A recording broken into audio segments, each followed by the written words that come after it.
ईद मिलादुन्नबी के सिलसिले में बहुत ज़्यादा लोगों की तादाद थी। ये अभी जुलूस का शुरू था जहाँ से सुसाइड बॉम्बर ने अंदर दाखिल होने की कोशिश की। वहाँ पे मौजूद DSP एक सीनियर अफसर था, वो जिसने आगे बढ़ के रोकने की कोशिश की और उस पर सुसाइड बॉम्बर ने अपने आप को ब्लास्ट किया।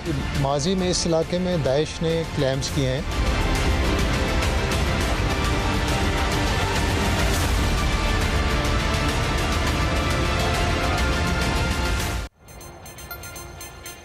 अस्सलामुअलैकुम, आप देख रहे हैं पाकिस्तान टुनाइट। मैं हूं सैयद समर अब्बास। ये तकलीफ दे मनाजिर रहमतुल्लिल आलमीन हज़रत मोहम्मद मुस्तफ़ा सल्लल्लाहु अलैहि वसल्लम के यौम वलादत का जश्न मनाने वालों के साथ होने वाले सलूक के हैं। ऐसा कोई मुसलमान हो ही नहीं सकता कि दुनिया और आखिरत में फलाह का कलमा पढ़ाने वाले नबी आखिरुज़्ज़मा के चाहने वालों को कलमा पढ़कर शहीद करे। ताहम दीन इस्लाम को बदनाम करने और गुमराही की राह पर चलने वालों की इस दुनिया में कमी भी नहीं है। कुछ ऐसे ही लोगों ने आज बलूचिस्तान के ज़िला बस्तोंग में एक कभी फेल किया जब 12 रबीउल अव्वल के जुलूस के करीब खुदकुश धमाके में एक पुलिस अफसर समेत 52 अफराद शहीद हो गए, जबकि 50 से ज़ायद अफराद इसमें ज़ख्मी हुए। असिस्टेंट कमिश्नर मस्तूंग अताउल्लाह मुनिम के मुताबिक ये धमाका जश्न ईद मिलादुन्नबी सल्लल्लाहु अलैहि वसल्लम के सिलसिले में निकाले जाने वाले जुलूस के लिए जमा अफराद के करीब हुआ। पुलिस हुकाम के मुताबिक यह धमाका खुदकुश था और बमबार ने खुद को DSP अली नवाज़ गशकोरी की गाड़ी के करीब धमाके से उड़ा दिया। फ़िलहाल कलअज़म तहरीक तालिबान पाकिस्तान की जानिब से इस धमाके की तरदीद आई है और इस धमाके के बाद ही मुतासरा जगह के करीब एक और ज़ोरदार धमाके की आवाज़ भी सुनी गई। ताहम यह धमाका काउंटर टेररिज्म डिपार्टमेंट के एहलकारों की जानिब से बस स्टॉप के करीब कंट्रोल्ड हैंड ग्रेनेड को नाकाम बनाने की कोशिश के दौरान हुआ। इस धमाके के अलावा भी आज के दिन ने कई दहशतगर्दी के वाक़यात देखे हैं। बलूचिस्तान के अलावा खैबर पख्तूनख्वा के शहर हंगू के दुआबा थाने के हदूद में भी 2 धमाके हुए, जिसके नतीजे में एक पुलिस एहलकार समेत 5 अफराद जबहक जबकि 12 जख्मी हो गए। पहला धमाका थाने के दाखिली दरवाजे पर हुआ, जिसके बाद लोगों की बड़ी तादाद जाए वक़ूआ पर जमा हो गई। इसके चंद मिनट बाद पुलिस स्टेशन के अहाते में वाक़ मस्जिद के अंदर एक और धमाका हुआ, जिसके नतीजे में मस्जिद की छत मुनहदिम हो गई। हालिया चंद माह में पाकिस्तान में दहशतगर्दी के वाक़यात में संगीन और तशवीशनाक हद तक इजाफा देखा जा रहा है और बिलखुसूस मस्तोंग इस तरह के वाक़यात का मरकज़ बना हुआ है। रवा माह के शुरू में मस्तोंग में होने वाले धमाके में JUI फे के सीनियर रहनुमा हाफिज अब्दुल्ला समेत 11 अफराद जख्मी हो गए थे। इस धमाके से एक हफ्ता कबल एक लेवीज एहलकार को एक बस स्टैंड पर नामालूम अफराद ने गोली मारकर कत्ल कर दिया था, जबकि वहां से गुजरने वाले 2 अफराद जख्मी भी हुए थे। रवा साल मई में मस्तोंग में पोलियो टीम पर हमले के नतीजे में एक पुलिस कांस्टेबल शहीद हो गया था। गुज़श्ता साल अक्टूबर में मस्तोंग में रिमोट कंट्रोल बम धमाके के नतीजे में 3 अफराद जमाक और 5 जख्मी हो गए थे। इस तमाम सूरत हाल पर बिलखसूस मजहब का नाम लेकर के चाहने वालों को, इस्लाम के चाहने वालों को कत्ल करने वालों और मुल्क को दरपेश संगीन सिक्योरिटी चैलेंजेस पर हम बात करेंगे। प्रोग्राम में हमें ज्वाइन किया मारूफ आलम दीन और मरकज़ रुयत लाल कमेटी के चेयरमैन जनाब मौलाना अब्दुल खबीर आज़ाद साहब ने, जो कि लाहौर की बादशाही मस्जिद के खतीब भी हैं। मौलाना साहब बहुत शुक्रिया, आपने प्रोग्राम में अपना कीमती वक्त दिया। सर, सबसे पहले तो ये बताइएगा कि 12 रबीउल अव्वल का दिन, वो दिन के जिस दिन उस नबी आखिरुज़्ज़मा की वलादत का जश्न मनाया जाता है कि जिसने कलमा पढ़ाया भी और जिसका नाम लिए बगैर कोई दीन इस्लाम में दाखिल हो नहीं सकता उसका कलमा पढ़े बगैर, लेकिन उन्हीं के जश्न वलादत के जुलूस के अंदर हम देखते हैं कि एक धमाका होता है और धमाका करने वाले भी खुद को मुसलमान ही कहते हैं। सर, इस पर बताइएगा कि ये लोग कैसे दावा कर सकते हैं कि हम मुसलमान हैं? बिस्मिल्लाहिर्रहमानिर्रहीम। सैयद समर अब्बास भाई, मैं ये समझता हूँ कि आज का ये जो दिन है ये रसूल अकरम नबी मोहतशम मौसन कायनात मौसन इंसानियत हज़रत मुहम्मदुर रसूलुल्लाह सल्लल्लाहु अलैहि वसल्लम की आमद और दुनिया में आने का दिन है। और आज पाकिस्तान नहीं बल्कि दुनिया के हर खित्ते में कोने कोने में मेरे नबी हज़रत मुहम्मदुर रसूलुल्लाह सल्लल्लाहु अलैहि वसल्लम का जश्न जो है और मिलाद जो है उसको मनाया जा रहा है। और नबी अकरम सल्लल्लाहु अलैहि वसल्लम को अल्लाह ने वमा अरसलनाका इल्ला रहमतल लिल आलमीन बनाकर, ये हमारी अकीदत का इजहार है। कोई कॉन्फ्रेंस कर रहा है, कोई महाफिल मुनक़िद कर रहा है, कोई मिलाद मिला के कर रहा है, कोई जुलूस निकाल कर रहा है, मगर ये कौन है जो कि इस दिन में मतलब कि खुशी है और उस खुशी को मनाया जा रहा है। सरकार की आमद की खुशी मनाने वाले आमद की खुशी जो नबी रहमत बन कर आए हैं, जो कायनात के लिए और सारे जहानों के लिए रहमत बना कर भेजे गए, और जिनका ये इरशाद है कि अल मुस्लिमु मन सलिम अल मुस्लिमून मिन लिसानिही व यदिही फरमाया कि तुम में बेहतरीन मुसलमान वो है जिसके हाथ से ज़बान से दूसरा मुसलमान महफूज रहे, और एक जगह फरमाया दूसरा इंसान महफूज रहे। मैं ये समझता हूँ समर अब्बास भाई, ये दरिंदे सिफत लोग हैं। कुरान कहता है मन कतल नफ्सन बिगैर नफ्सिन औ फसाद फिल अर्द फकअन्नमा कतल अन्नास जमीआ, कि एक इंसान का जो कत्ल है वो पूरी इंसानियत का कत्ल है, और एक इंसान की जान बचाना गोया पूरी इंसानियत की जान बचाने के मुतरादिफ है। ये मेरे पास पैगाम पाकिस्तान है, ये वो दस्तावेज़ है, ये वो पाकिस्तान का बयानिया है जिसमें खुदकश हमले, दहशत गर्दी, इंतहा पसंदी को हराम करार दिया गया, और इसमें 10,000 से ज़ायद उलमा ने फतवा दिया है कि दहशत गर्दी हराम है, इंतहा पसंदी हराम है, और फ़िरकावारियत और हमले जो हैं उनको हराम करार दिया गया, और उसमें हमारे भी दस हैं। मगर आप देखें कि मस्तून के अंदर पहले हाफिज़ हम्दुल्ला साहब पर हमला होता है, और फिर आज जो कि इतना मुबारक दिन कि मेरे लिए भी वो खुशी का दिन, आपके लिए भी खुशी, पूरी कायनात, पूरे आलम इस्लाम के लिए, पूरी इंसानियत के लिए, रूह ज़मीन पर जो है उनके लिए खुशी का दिन है कि मेरे नबी जिनको अल्लाह ने लक़द मन्नल्लाहु अलल मुमिनीना इज़ बाअस फ़ीहिम रसूला बना कर भेजा कि मोमिनो तुम पर मैं एहसान कर रहा हूँ। वो एहसान क्या है कि अपना प्यारा पैगम्बर हज़रत मुहम्मदुर रसूलुल्लाह सल्लल्लाहु अलैहि वसल्लम तुम में भेज रहा हूँ। तो ये कौन हैं? ये मुसलमान नहीं हैं, इनका ताल्लुक जी। तो सर आज के दिन जो हुआ कि 12 रबीउल अव्वल के जुलूस के ऊपर अटैक करना, और करने वाले ख़ुद को वो भी मुसलमान कहते हैं, अनफॉर्चुनेटली बड़ी बदकिस्मती है ये। सर पहले भी आपने फतवे जारी किए, जिस तरह आपने पैगाम पाकिस्तान का आपने जिक्र किया, तमाम उलमाए हक़ ने उस पर फतवे जारी किए। सर अब जो है वक्त नहीं आ गया कि इस पर्टिकुलर जो अटैक किया गया इसके बाद एक और जो है उलमा की जानिब से दोबारा से एक पैगाम बड़ा स्ट्रांगली आए कि भाई ये कौन लोग हैं जो मुसलमान बन के मुसलमानों के रूप में, मुसलमानों की आड़ में मुसलमानों का कत्लेआम कर रहे हैं? मैं समझता हूँ कि पूरे पाकिस्तान के उलमा, आपको पता है 70,000 से ज़ायद लोगों ने यहाँ शहादतें दी हैं, वो इसी तरह दहशत गर्दी की भेंट चढ़े हैं। कोई हमारी अफवाज पाकिस्तान के लोग, कोई सिक्योरिटी इदारों के लोग, सिविल सोसाइटी के लोग। आप देखें ये मस्तून से पहले आपको पता है कि बाजोड़ के अंदर भी ये वाक़या हुआ। उससे पहले ज़ोब के अंदर आपको पता है कि हमारी अफवाज के ऊपर अटैक किया गया। उसके बाद बाड़ा के अंदर पुलिस चौकी पर हमला किया गया। फिर आपको पता है कि ये जो एक मस्जिद है वहाँ पर अटैक किया गया। आज हंगू के अंदर जो है वहाँ पर अटैक किया, वो भी मस्जिद। भाई ये कौन लोग हैं? ये कौन है जो मस्जिदों में भी अटैक कर रहे हैं, जो अपने मुसलमान भाइयों को भी मारना चाहते हैं? तो ये तो दरिंदा सिफत लोग हैं। मैं नहीं समझता कि इनके किसी मज़हब से ताल्लुक़ हो सकता है। वो नारे तकबीर लग रहा है और वहाँ से अंदर जाकर जो है ना वो खुद, वही कौन सी जन्नत में जाना चाहते हैं? ये कौन सा इनको फ़लसफ़ा पढ़ाया जा रहा है? मैं ये समझता हूँ कि आपकी बात बिल्कुल ठीक है कि आज हमें फिर पैगाम पाकिस्तान की छतरी के नीचे इकट्ठे होकर इस बात को करना होगा और इनको अपनी सफ़ों से निकालना होगा, इन दरिंदा सिफत लोगों को। क्योंकि हम देखते हैं कि आलाकार कौन बनता है, वो हमसे, मगर दुश्मन चाहता है कि वो इस मुल्क के अंदर बदअमनी हो। तो हम नहीं कभी भी दुश्मन का एजेंडा यहाँ पर कामयाब नहीं होने देंगे। हम अपनी बहादुर मुसल्लह अफवाज के साथ हैं, हर दिन के साथ अल्हम्दुलिल्लाह हमारा जो दिफा है वो मजबूत हो रहा है। मगर मैं ये समझता हूँ कि अब वक्त आ चुका है कि इन दरिंदा सिफत लोगों का जो है कला कमा होना चाहिए, और जितने भी ऐसे लोग मौजूद हैं इस वक्त और उनके ख़िलाफ़ जो है मैं समझता हूँ अगर करार वाक़ई सज़ा उनको दे दी जाए, उनको चौको चौराहों में लटकाया जाए, ताकि आइंदा हमारे ये मासूम बच्चे जो आज अल्लाह के नबी का नाम ले रहे थे और जश्न मना रहे थे और खुशियाँ मना रहे थे, और उनके अंदर जाकर ये कहता है कि मैं मुसलमान नहीं हो सकता। मेरे बहुत बहुत शुक्रिया समर अब्बास भाई। आज हमें मिलकर एक आहद करना होगा। ये वतन इसलिए नहीं बना, ये कलमे के नाम पर ला इलाहा इल्लल्लाह मुहम्मदुर रसूलुल्लाह सल्लल्लाहु अलैहि वसल्लम के नाम पर बना है।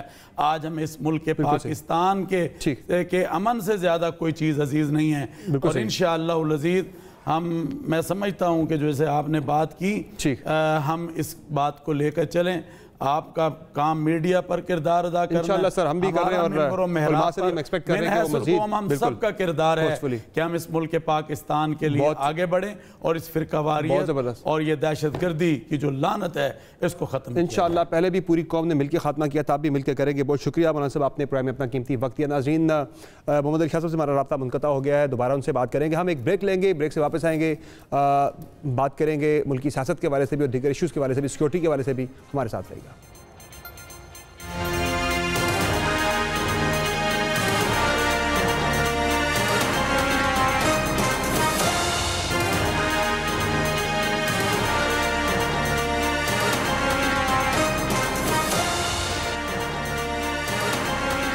वेलकम बैक नाज़रीन। मकबूलियत का चैलेंज, बयानी और सियासी चैलेंज, कानूनी चैलेंज, ये चैलेंजेस का अंबार मुस्लिम लीग नून के कायद मियां नवाज शरीफ का पाकिस्तान में वापसी पर इंतजार कर रहा है, क्योंकि नवाज शरीफ ने 4 साल की खुद साख्ता जलावतनी खत्म करने के लिए 21 अक्टूबर को पाकिस्तान पलटने की तारीख के तौर पर लॉक कर दिया है।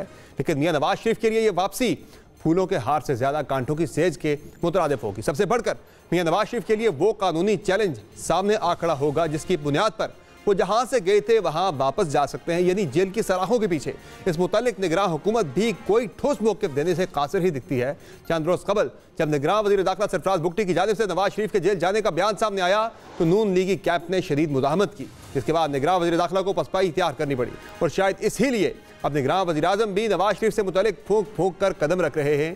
कौल नवाज शरीफ से मुतालिक कानून अपना रास्ता अपनाएगा। नवाज शरीफ की सज़ा उनके कहने से ख़त्म हो सकती है, ना बढ़ सकती है।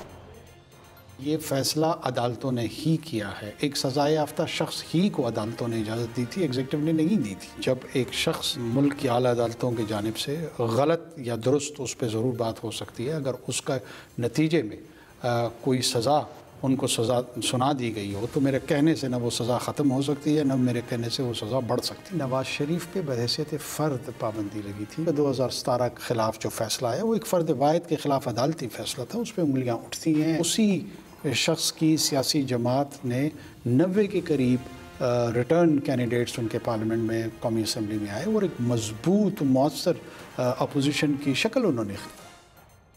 इस मुतल्लिक़ बज़ाहिर कानून अपना रास्ता इख्तियार करता हुआ नजर आ भी रहा है। इत्तलात के मुताबिक नवाज शरीफ के खिलाफ 3 केसेस दोबारा खोलने के लिए तैयारी हो चुकी है नैब में, जिनमें गैर कानूनी प्लाटों की अलाटमेंट का केस है, लाहौर में ज़मीनों पर कब्जे और चौधरी शुगर मिल्स के केसेस शामिल हैं। और आम बात यह है कि नवाज शरीफ की वतन वापसी पर रायबंद या जेल जाने से मुतल्लिक भी एक बहस चल पड़ी है। और इसके अलावा नाज़रीन, अब PMLN के अंदर एक बहुत बड़ा जो मसला इस वक्त चल रहा है वो है बयानिए का। एक बयानिया मियां नवाज शरीफ ने एक मुज़ाहमती बयानिया इख्तियार किया था, उसके बाद एकदम से मुस्लिम लीग नून जो है वो मुफाहमती बयानिए पर चल पड़ी। आप अगर आपको सुनाते हैं, हम मुस्लिम लीग नून के रहनुमा मियां जावेद लतीफ़ साहब ने मुज़ाहमती बयानिए एकदम से नून लीग जो वापस मुफाहमत पे आई है, इस बारे में उन्होंने मज़ीद क्या बात की, ज़रा सुन लें। जितने कसूरवार जनरल फैज़ हैं उतने ही कसूरवार जनरल बाजवा हैं। हम तो अपने साथ होने वाले सलूक का किसी तौर पर भी डिमांड नहीं कर रहे कि उनको कैफरे किरदार तक पहुंचाया जाए। हम तो डिमांड आज कर रहे हैं 9-10 मई के किरदारों को, सहूलतकारों को आप कैफरे किरदार तक नहीं पहुंचाएंगे।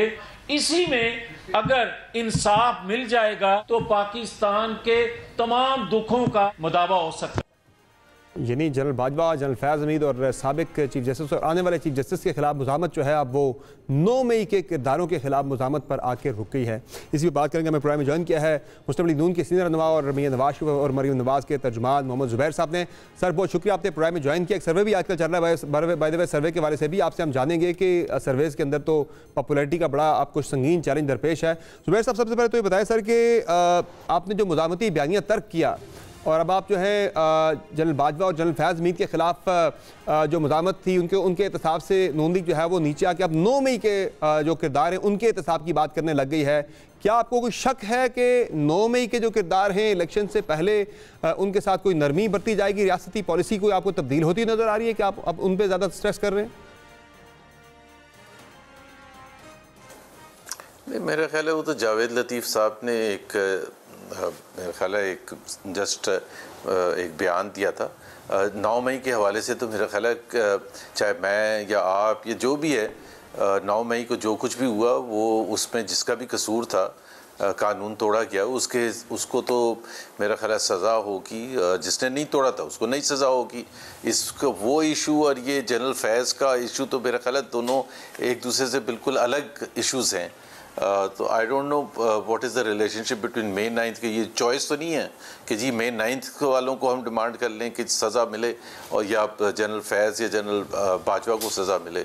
जनरल बाजवा जनरल फैज़ के हवाले से मेरा ख्याल है काफ़ी क्लैरिटी आ चुकी है, उसमें हमारी पोजीशन एक बिल्कुल अलग है। लेकिन मई 9 का ऑफ कोर्स उसमें जो भी लोग इन्वॉल्व थे जिन्होंने कानून तोड़ा, जैसा होना चाहिए, जैसा मुल्क का कानून है, उन्होंने जिन्होंने कानून तोड़ा उसको सज़ा होगी, जो भी सज़ा है, चाहे उनको इलेक्शन से बाहर करें, चाहे उनको डिस्क्वालीफाई करें, चाहे उनको कोई सख्त सज़ाएं जेलों में मिलनी चाहिए या नहीं मिलनी चाहिए, वो तो कानून अपना रास्ता। वो आप जो कह रहे हैं कि उनके बारे में जनरल बाजवा जनरल फैज़ के बारे में पॉलिसी जो है वो अलग है, तो क्या जनरल बाजवा जनरल फैज़ के बारे में जो मियाँ साहब का जो बयान था, जो पॉलिसी थी, उसमें क्या अब उस पर नून लीग नज़रसानी कर रही है उस बयानी उस पॉलिसी के बारे से?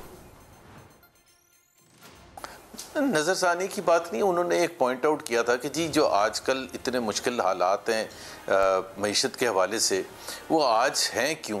उसको अगर आप जाके देखें तो आप वहाँ से जोड़ते हैं जहाँ से कॉन्स्पिरेसी होनी शुरू हुई थी। 2017 में पाकिस्तान बिल्कुल ठीक ठाक चल रहा था, फिर मियाँ नवाज शरीफ को सज़ाएँ दी गई, डिस्क्वालीफाई किया गया और उससे पाकिस्तान एक ख़राब से ख़राब तर, और जहाँ हम इस वक्त खड़े हैं जो आम लोगों के मसाइल हैं उनका, हमारा तो फोकल पॉइंट बड़ा क्लियर है। हमारा फोकल पॉइंट इज़ ऑब्वियसली जो अवाम है, अवाम की जो गुर्बत, बेरोज़गारी, महंगाई में जो वो मुश्किल तरीन उसमें सिचुएशन में उसको एड्रेस करना है हमने। तो हम तो बड़े क्लियर हैं उस हवाले से कि जी उसको हमने, वो प्रायोरिटी है हमारी। लेकिन बताने के लिए पाकिस्तानी अवाम को, 24 करोड़ अवाम को बताने के लिए ये ज़रूरी है कि ये आज जो सब जहाँ पाकिस्तान खड़ा है ये क्यों इस तरह से दलदल में फंसा है, और ये बार बार ये को पाकिस्तान की तारीख में पहली दफा मेंशन है, उनका जिक्र है, सिर्फ आप उनके नाम लेंगे, सिर्फ उनका जिक्र करके लोगों को बताएंगे कि ये कसूरवार है, कोई एहतसाब वगैरह करना है, ऐसा कोई मकसूद नहीं। आप सिर्फ मईशत वगैरह पे मेरा ख्याल है मईशत पर तो there is no question about it. अगर हम ये कहें कि मईशत पर नहीं होगा, इस वक्त हम महंगाई, इस वक्त अगर हम वो जो सेंसिटिविटी है जो अवाम के हवाले से है, जो उनके लिए मुश्किल तरीन वक्त है, अगर हम ये नहीं कहेंगे कि जी ये प्रायोरिटी हमारी मईशत होगी, तो लोग भी हमें कहेंगे कि यार आप फिर कौन से मुल्क का रूल करने के लिए आ रहे हैं। अगर हमने करना है, अवाम को डिलीवर करना है, मियाँ नवाज शरीफ का 3 दफ़ा का रिकॉर्ड भी यही है कि अवाम की खिदमत करने की जब हम बात करते हैं तो वो यही करते हैं ना, मईशत के हवाले से, फॉरेन पॉलिसी के हवाले से, गवर्नेंस के हवाले से। तो यानी जनरल बाजवा और जनरल फैज़ मीर का जो जिन आप चीफ जस्टिस की बात करें उनके एहतसाब आप नहीं करने जा रहे, ऐसी कोई चीज़ नहीं है, वो जस्ट एक कॉमेंट था उनका मियाँ साहब का। मेरा ख्याल है इसके लिए आप 21 अक्टूबर तक इंतज़ार कर लें, जब मियाँ नवाज शरीफ आएंगे तो पॉलिसी बयान वही देंगे। एक दे तो चुके हैं वो लंदन से, बाय द वे सर, बड़ी क्लैरिटी के साथ दिया था उन्होंने। उसके बाद हमने देखा कोई ज़रा उसमें तब्दीली आना शुरू हो गई थी, ज़रा नज़रसानी नज़र आ रही है उस बयान के अंदर, तब्दीली आना शुरू। मैं वही कह रहा हूँ ना, क्लैरिटी, मैंने आपको क्या कहा, क्लैरिटी जो है वो 21 अक्टूबर जाहिर सी बात है वो आएंगे, पाकिस्तानी अवाम के सामने होंगे, एड्रेस करेंगे पाकिस्तानी अवाम को, PMLN वर्कर्स को और कौम को अपना जो बड़ा प्लान है आइंदा जो हम इलेक्शन कैंपेन में इस्तेमाल करेंगे और हम क्या करना चाहते हैं, किस तरह से एक गरीब आदमी की मुश्किलात में आसानी पैदा करेंगे, तो वो ज़रूर हम करेंगे, वही प्रायोरिटी होगा। सर वो तो आप तब करेंगे सारे मसाइल हल जब आप इलेक्शन में जाके जीतेंगे इलेक्शन। चूँकि अभी तो नून लीग को पॉपुलैरिटी के बड़े चैलेंज का सामना है। पंजाब के अंदर जो सर्वे आया है गैलप का, उसमें तो इमरान खान पहले पे आ रहे हैं, आप लोग तो मियाँ साहब तो 5वें नंबर पे आ रहे हैं, जिनकी आप बात करें कि वो आके तकदीर बदलेंगे मुल्क की और पाकिस्तानी अवाम की।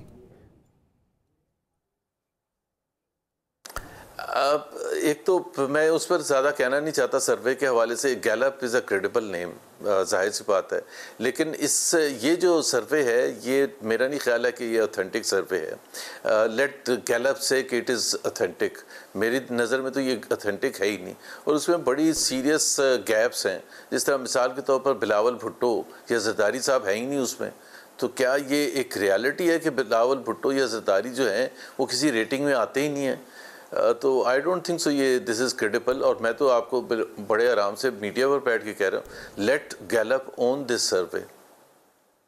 तो गैलप आप कह रहे हैं ऑन नहीं कर रहे, गैलप का सर्वे नहीं है, सिर्फ उनका नाम यूज़ किया गया क्या? मेरा नहीं ख्याल है वो ऑन करेंगे। नहीं करेंगे? ये आपका सर सिर्फ ख्याल है या कोई इतलात है, ऐसी मालूमात हैं?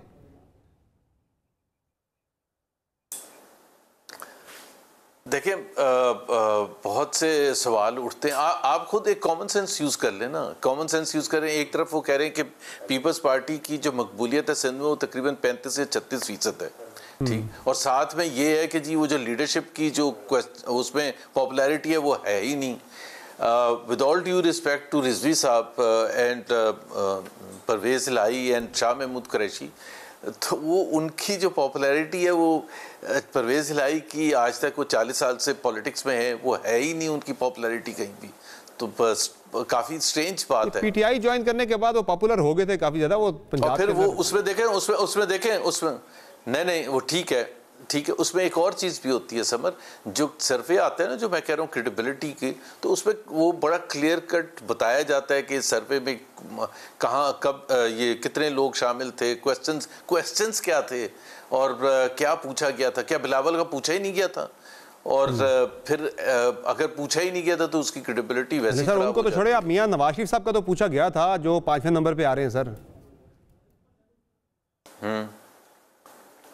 नहीं, मियां नवाज शरीफ का क्या पूछा गया था मुझे तो बिल्कुल भी नहीं पता, तो मैंने तो आपको जवाब दे दिया। मेरे ख्याल है दैट इज मकबूल कायदीन के अंदर जो है ना वो पहले पे चेयरमैन पीटीआई थे और मियां साहब जो है ना वो 5वें नंबर पे जा रहे हैं जी।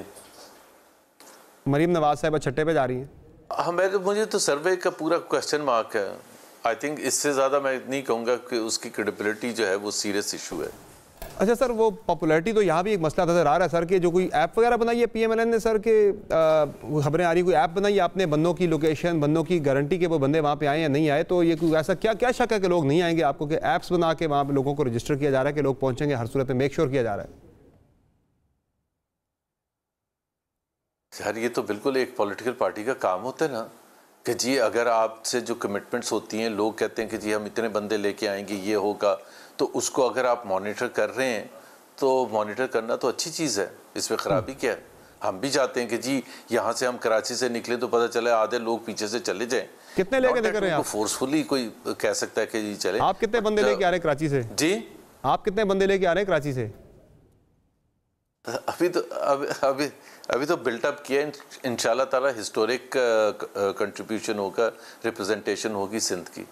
अच्छा सर, ये लेवल प्लेइंग फील्ड के वाले से पीएमएलएन बड़ी बात करती थी कि लेवल प्लेइंग फील्ड होनी चाहिए, लेकिन अब पीएमएलएन के लोग ही बात कर रहे हैं कि जी 9 मई वाले लोगों को जो है सिर्फ इलेक्शन में हिस्सा लेने की खातिर जो उनके साथ कोई नरमी नहीं बरतनी चाहिए उस जमात के साथ, उन लोगों के साथ। यानी अब आप कह रहे हैं कि तहरीक इंसाफ को लेवल प्लेइंग फील्ड इलेक्शन के अंदर ना मिले, सिर्फ आपको मिलनी चाहिए थी, किसी और पार्टी को ना मिले। जब आप मुतालबा करते हैं फिर सबके लिए होना चाहिए लेवल प्लेइंग फील्ड, सब बातों के लिए होनी चाहिए आइडियली ना। आप कह रहे हैं उनकी स्पेस खत्म करें और हमारी स्पेस बढ़ा दें, इसका मतलब तो ये था फिर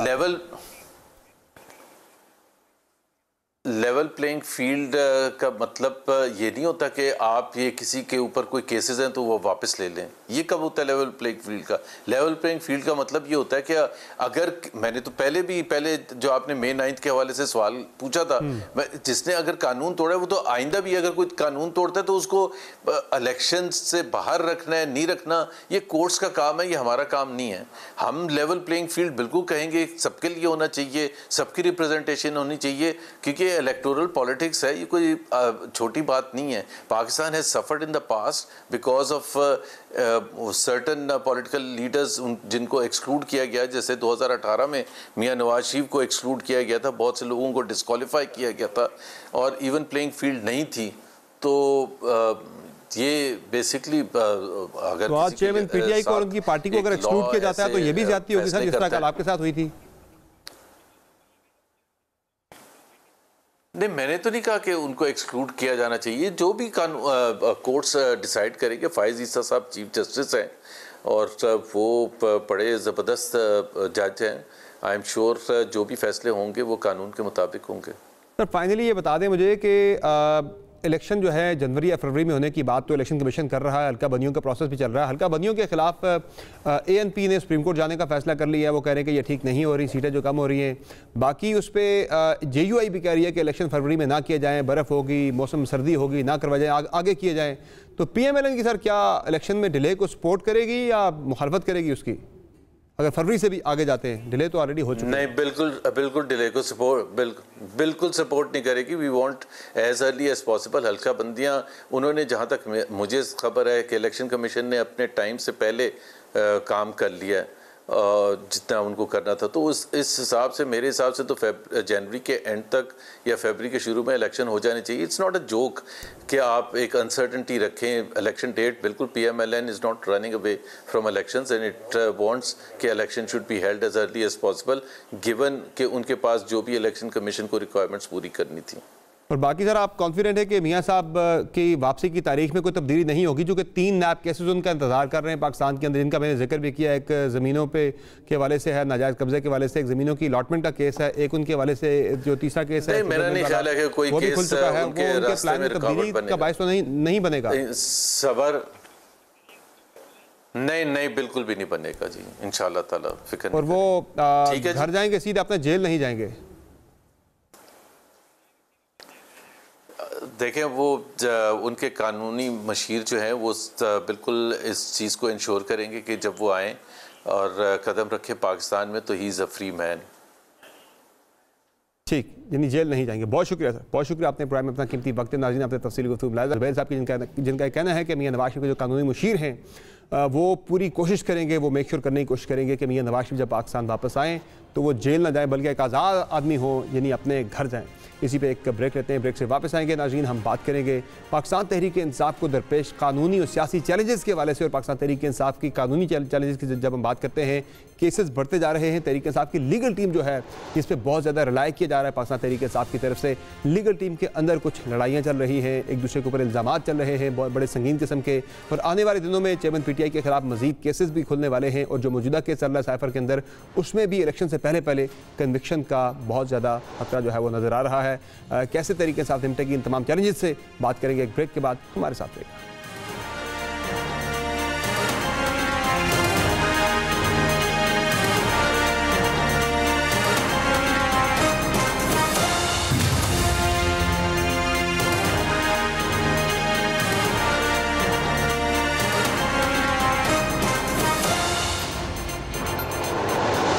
वेलकम बैक नाज़रीन। फिलहाल वादों और दावों की हद तक ही सही, लेकिन मुल्क में इलेक्शन का बिगल बज चुका है।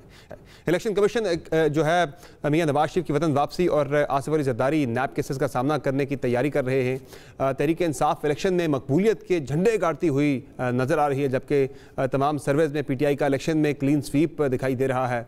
ऐसे में ये सवाल ज़ुबान ज़द-ए-आम है कि आने वाले इलेक्शन में तहरीक इंसाफ और चेयरमैन PTI का मुस्तकबिल क्या होगा। रियासत और हुकूमत की सतह तक भी इस सवाल का जवाब इबहाम से भरपूर ही मिल रहा है, जिसकी झलक निगरान वज़ीर-ए-आज़म अनवारुल्लाह काकड़ के BBC को दिए गए इंटरव्यू में मिली, जिसमें उन्होंने चेयरमैन PTI की के बजाय रियासत से लड़ाई का दावा किया। रिलीफ ना मिलने पर चेयरमैन PTI को कानून के कटहरे में लाने का अज़्म किया, ताहम उनकी जमात से इलेक्शन में किसी भी ज्यादती ना करने का वादा किया।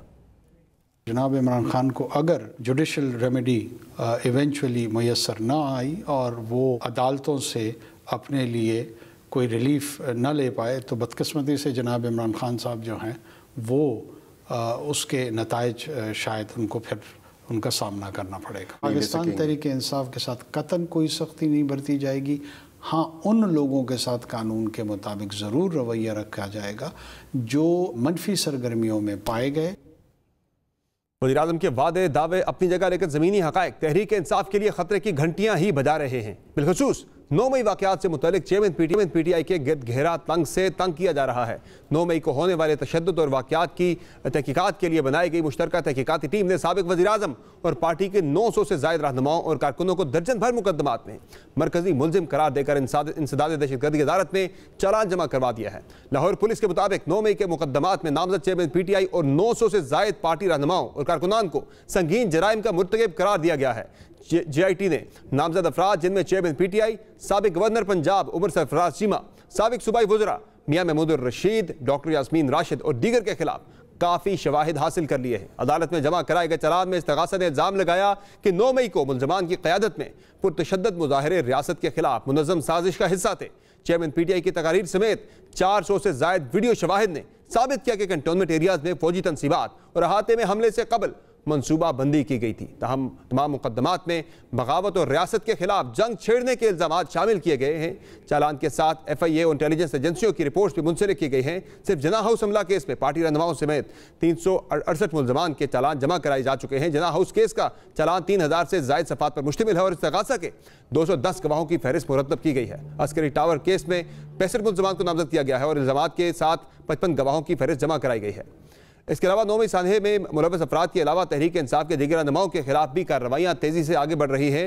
गुज़िश्ता रोज़ ही सिक्योरिटी फोर्सेज के साबिक़ वज़ीर मुमलिकत और रहनुमा फ़ारूक हबीब, उनके भाई और ससुर समेत 8 दीगर अफराद को हिरासत में ले लिया। तहरीक इंसाफ के खिलाफ होने वाली इन कार्रवाइयों ने बज़ाहिर इन क़यास आराई को भी मुस्तरद कर दिया है, जिनके तहत डील पार्टी से डील या ढील से मुतल्लिक भी मुख्तलिफ सुनवाई हो रही थी, मुख्तलिफ बातें चल रही थी। बिलखुसूस मोहम्मद अली दुरानी की सदर मुमलिकत डॉक्टर आरिफ अलवी से मुलाकात हुई तो चमगोइयाँ शुरू हो गई थी कि शायद चेयरमैन PTI के साथ बिलवास्ता या मुबैना डील का अमल शुरू हो रहा है। इस तमाम सूरत हाल पर नाज़रीन हम बात करेंगे जो चैलेंजेस है पाकिस्तान तहरीक, क्या वो इलेक्शन से पहले कम हो पाएंगे या मज़ीद बढ़ते चले जाएंगे, और क्या माइनस इमरान खान पाकिस्तान तहरीक इंसाफ को इलेक्शन से पहले स्पेस दी जाएगी। इसी पे बात करेंगे। हमें ज्वाइन किया है प्रोग्राम में पाकिस्तान तहरीक इंसाफ के रहनुमा शुएब शाहीन साहब ने। सर बहुत शुक्रिया आपने प्रोग्राम में ज्वाइन किया। सबसे पहले तो सर ये बताइएगा कि चैलेंजेस जो है चेयरमैन तहरीक इंसाफ के PTI के बढ़ते चले जा रहे हैं, मजीद केसेस भी उनके खिलाफ खुलने वाले हैं।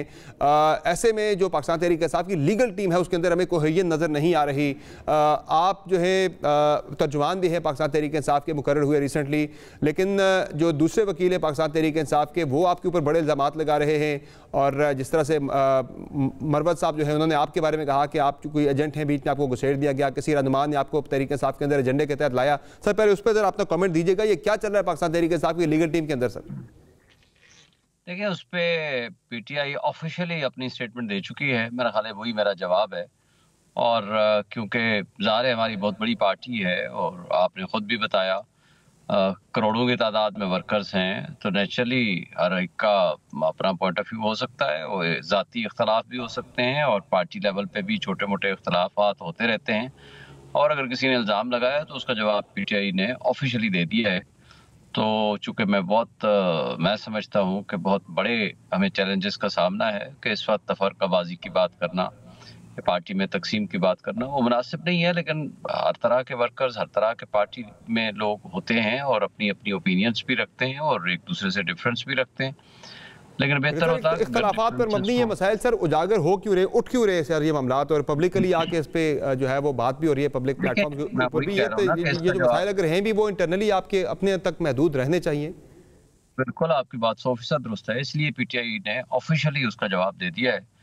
तो ज़ाहिर है वही मेरे लिए काफ़ी है और वही आपके लिए जवाब है, बजाय इस बात के कि अगर किसी को कोई तकलीफ है, कोई प्रॉब्लम है, वो PTI से बात करे और ऑफिशियली पार्टी से बात करे। और पार्टी ने आपको उसका जवाब दे दिया है और हर एक को दे दिया है और मेरा ख्याल है कि that is treated as sufficient. और इस पे मज़ीद चूँकि मैं अल्हम्दुलिल्लाह पाकिस्तान के एक मकबूल तरीन लीडर इमरान खान और PTI की तर्जमानी कर रहा हूँ, तो मेरे ऊपर भारी जिम्मेदारी मैं इसको समझता हूँ। और इस जिम्मेदारी में छोटी छोटी रुकावटों के ऊपर ना तो मैं घबराने वाला हूँ, ना ही इन चीज़ों की वजह से मेरे पे या किसी पार्टी पे किसी किस्म का कोई असर होना है। ये चीज़ें होती रहती हैं, हर पार्टी में होती हैं और हर पार्टी PTI में ज़रा ज़्यादा हो रही हैं सर, हर पार्टी में, लेकिन PTI में ज़रा ज़्यादा कोई फ़र्क नहीं पड़ता, कोई फ़र्क नहीं पड़ता। PTI की मकबूलियत आज भी अपने उरूज पे है। PTI के लीडर आज भी सबसे ज़्यादा मोस्ट पॉपुलर लीडर हैं। ये ताज़ा तरीन गैलप सर्वे, आल्दो हमें उस पर भी इख्तलाफ है टू सम एक्सटेंट के जो तमाम गैलप सर्वेज हैं वो 70-80% उनकी पॉपुलैरिटी को बताते हैं, लेकिन बहरहाल जो भी हैं सही है। उसके बावजूद आपने देख लिया कि वो टॉप ऑफ द पोजीशन पे हैं और इस वक्त कौम उनकी तरफ देख रही है, लोग उनकी तरफ देख रहे हैं, आवाम उनकी तरफ देख रही है। लेकिन मकबूलियत को अगर कबूलियत की शर्त रख दी जाए तो वो अफसोस की बात है। सर मुझे ये बता दें सर कि कबूलियत की जाए बात की, वो भी पाकिस्तान के अंदर एक अनफॉर्चुनेट चीज़ है कि एक रियलिटी है। इस हवाले से सर मोहम्मद अली दुरानी साहब जो रिसेंटली एक्टिव हुए थे पाकिस्तान तहरीक इंसाफ की, प्रेसिडेंट आरिफ अलवी साहब के साथ भी उनकी 2 मुलाकातें हुई, PTI की जो सेक्रेटरी लीडरशिप है उसके साथ भी उनकी मुलाकातें हुई, वो असद उमर साहब से भी मिले, वो असद कैसर साहब के साथ भी उन्होंने मुलाकातें की, दीगर कुछ लीडरान से भी वो मिले हैं।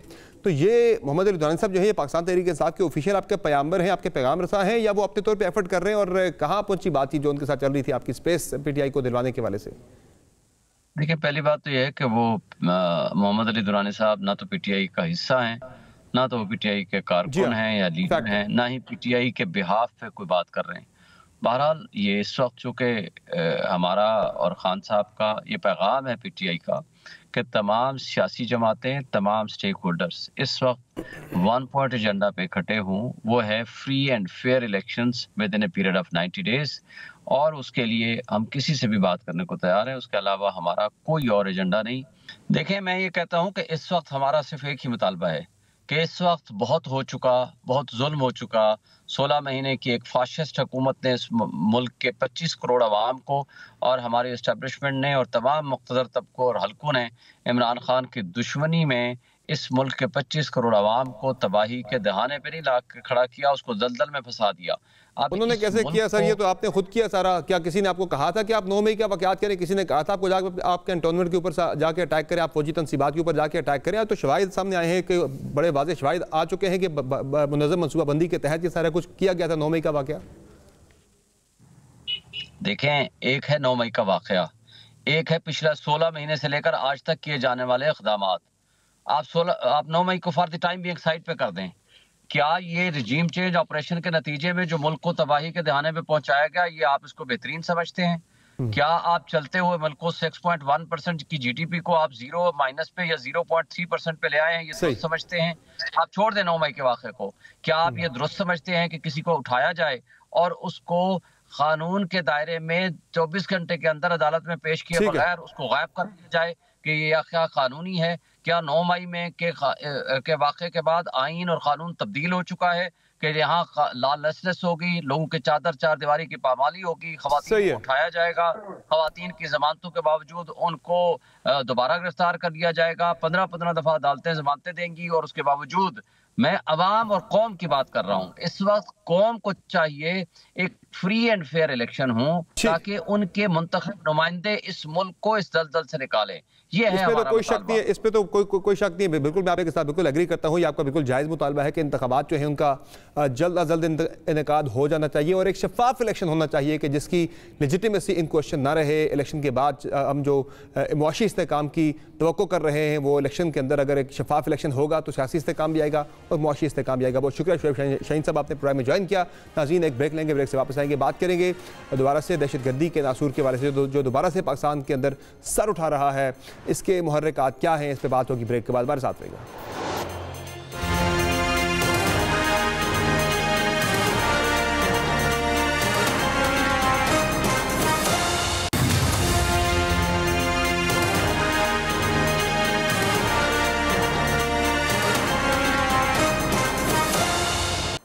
वेलकम बैक नाज़रीन। मुल्क में दहशतगर्दी के हालिया वाक़यात और उनके मुहर्रिकात पर बात करेंगे। दिफाई तजज़ियेकार सैयद मोहम्मद अली हमें प्रोग्राम में ज्वाइन कर रहे हैं। सैयद मोहम्मद अली साहब, ये बताइएगा, आज जो वाक़यात हुए मस्तूम के अंदर, जो वाक़या था बड़ा ही नाखुशगवार वाक़या ईद मिलादुन्नबी के मौका पर हुआ, और दूसरा हंगू के अंदर भी मस्जिद पर खुद कुछ धमाका हुआ। क्या समझते सर, ये जो ताज़ा लहर दहशतगर्दी के मुहर्रिकात क्या देखते हैं आप? जी देखिए, इसके 3 पहलू हैं। पहली बात तो ये कि देखें, आज के दिन, मुकाम और जिन लोगों को निशाना बनाया गया, इन तीनों चीज़ का जो चुनाव है दहशतगर्दों की जानिब से, वो ये साबित करता है कि इन लोगों का इस्लाम या पाकिस्तान से कोई ताल्लुक़ नहीं है, ना ही उनको कोई हमदर्दी है। पहली बात तो नज़रियाती एस्पेक्ट इसका सबसे इम्पॉर्टेंट है। दूसरी बात जो है वो ये है कि इसका ताल्लुक़ सिर्फ़ पाकिस्तान की इंटरनल सिक्योरिटी से नहीं है, बल्कि जो रीजनल जियोपॉलिटिक्स है और आलमी सियासत है, उससे भी इसका बहुत गहरा ताल्लुक़ है। आप देखें, अभी कनाडा में जो वाक़यात हुए हैं, जिसमें एक भारत की इंटेलिजेंस एजेंसी के मुलव्वस होने के शवाहिद मिले हैं, target killing of a Sikh leader के, और अमेरिका में भी अब कांग्रेस में इसकी बात की जा रही है, और इससे पहले आप जानते हैं मणिपुर के वाक़यात जो हैं। तो ये तमाम वाक़यात जो है उसके नतीजे में भारत अब राय आमा के हवाले से आलमी बरादरी के एक हकीकत पसंदाना अंदाज में उसको देख रही है, और एक नेगेटिव जो उसकी रियलिटी है उसका बेहतर इदराक आलमी बरादरी कर रही है। तो सर ये बताएं कि इस सूरत हाल में सर हमें निमटना कैसे है इससे, बिलखसूस के आगे इलेक्शन करीब आ रहे पाकिस्तान के अंदर, सूरत हाल जो है ये बड़ी तशवीशनाक बनती जा रही है सर। जी देखिए, जो दहशत गर्दी है उसके हवाले से हमें एक हमा जहत हिकमत अमली पे काम करने की ज़रूरत है। इसका एक सिफारती पहलू है जो ऑब्वियसली ये खुशाइन बात है कि ईरान की जानिब से सरकारी सतह पे इसकी मज़म्मत की गई है, लेकिन हमारे जो तहफ़्फ़ुज़ात में इजाफ़ा हो रहा है अफ़गानिस्तान के हवाले से कि उनकी टेरिटरी जो है वो BLA, BLF, TTP और दाइश तीनों यूज़ कर रही हैं मुसलसल कई हमलों में, तो इस हवाले से हमें सफारती दबाव भी बढ़ाने की ज़रूरत है। साथ ही साथ हमारा इकोनॉमिक लीवरेज भी है, उसको भी कंसिडर किया जा सकता है। लेकिन सबसे इम्पॉर्टेंट बात यह है कि हमें अपना हाउस इन ऑर्डर करना है। जो नेक्सस है स्मगलिंग का, क्राइम का और दहशतगर्दी का, उसको ब्रेक करने की ज़रूरत है। बॉर्डर सिक्योरिटी को इम्प्रूव करने की ज़रूरत है। जो ट्रांजिट ट्रेड है उसको फूल प्रूफ अंदाज में सिक्योर और मॉनिटर और रेगुलेट करने की ज़रूरत है। जब तक ये सारी चीज़ें नहीं होंगी तो सिर्फ काउंटर टेररिज्म की आइसोलेशन में ऑपरेशन नहीं हो सकता। लेकिन सबसे इम्पॉर्टेंट जो रोल है वो मीडिया का है, हमारे दीनी उलमा का है और हमारे सोशल साइंटिस्ट और सिविल सोसाइटी का है कि वो उन लोगों में इदराक पैदा करें कि जो लोग आज जैसे इम्पॉर्टेंट दिन, जो कि अमन के सबसे बड़े इंसानियत के पैगंबर हैं, उनकी यौम विलादत के हवाले से उस दिन को वो नहत्ते पुरअमन मुसलमानों को निशाना बनाने की कोशिश करते हैं, उन लोगों की निशानदही करें और उनको अपनी सफ़ों से आइसोलेट और आइडेंटिफाई करें, और ताकि हम अपने रियासत, अपने मुल्क, अपनी कौम की खुशहाली, स्टेबिलिटी का सफर तय कर। बहुत शुक्रिया मोहम्मद अली साहब, आपने प्रोग्राम में अपना कीमती वक्त दिया। यकीनी तौर पर हमें अपना हाउस इन ऑर्डर करने की ज़रूरत है। आज की शो में इतना ही, इजाज़त दीजिए, खुदा हाफ़िज़।